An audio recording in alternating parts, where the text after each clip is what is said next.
최근 지진 피해 때문에 튀르키예 소식이 많이 들립니다. 우리 대한민국에게는 형제 나라 튀르키예의 지진 피해자 분들께 깊은 애도의 마음을 전합니다. 그런데 저만 튀르키예가 터키인 줄 몰랐나요? 오늘은 터키가 국가의 국제 명칭을 터키에서 튀르키예로 변경한 이유를 알아보겠습니다.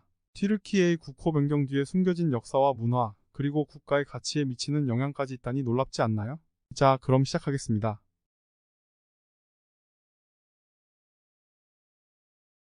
앞으로 튀르키예라고 공식적으로 불리게 된 터키는 최근 자국의 국제적 이미지를 재명명하기로 결정하고 국가명의 변경을 요청했다고 합니다. 레첵 타입 에르도안 대통령이 국가 이름 변경에 관한 성명서를 공식적으로 발표하면서 국제적으로 인정되는 터키의 국호가 터키에서 튀르키예로 변경된 것이라고 하네요.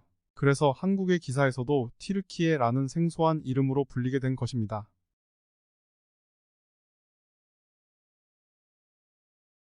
사실 튀르키예 내부에서 튀르키예어로는 국가명이 항상 튀르키예라고 불렸다고 합니다.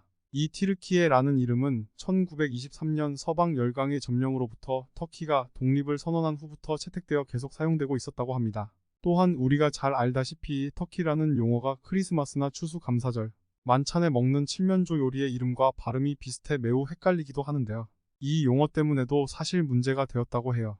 터키라는 국가명은 용감한 민족이라는 뜻의 튀르크에서 따온 것인데 칠면조 새 이름으로 오해를 받으니 이름을 바꾸고 싶을 수밖에 없었을 것 같기도 합니다. 그리하여 터키 정부는 튀르키예라는 국가 브랜드를 강화하기 위해 모든 종류의 활동과 서신, 특히 다른 국가 및 국제기관과의 활동에서 터키 대신 튀르키예를 사용할 것이라는 입장을 분명히 밝혔습니다. 또한 2020년 1월부터 국제 무대에서 터키 기업의 브랜드와 정체성을 표준화하기 위해 모든 라벨에 메이드 인 튀르키예를 사용하고 있습니다.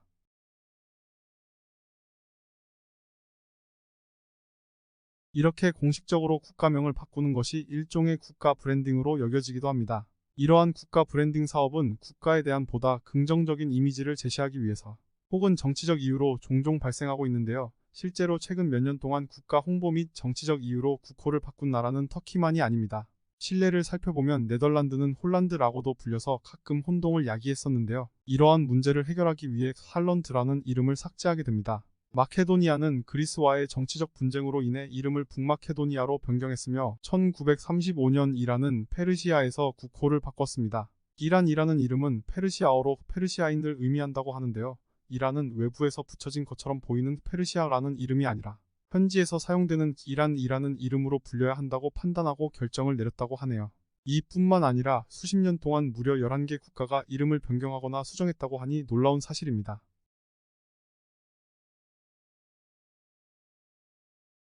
튀르키예와 한국은 정치적, 경제적, 문화적 교류를 포함하여 여러 분야에서 긴밀히 협력하는 강력한 우대 관계를 유지하고 있습니다. 검색 엔진에 터키 형제의 나라라고 검색하면 나오는 수많은 글들이 한국과 튀르키예와의 돈독한 관계를 설명해주며 지금까지도 무역, 투자, 관광, 문화, 교육 등 다양한 분야에서 양국 관계 강화에 적극 나서고 있습니다.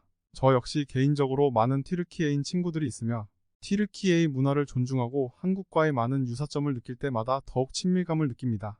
오늘은 터키가 튀르키예로 불리게 된 사연에 대해 알아보았습니다. 결론적으로 터키에서 튀르키예로 국호를 변경한 것은 국제 무대에서 튀르키예의 위상을 더욱 높이려는 튀르키예 국가의 목표를 반영한 것이라고 하니 튀르키예가 아직은 조금 어색하지만 열심히 불러드려야 하겠습니다. 마지막으로 튀르키예 지진 피해자 분들께 깊은 애도의 마음을 전하며 인사드리겠습니다.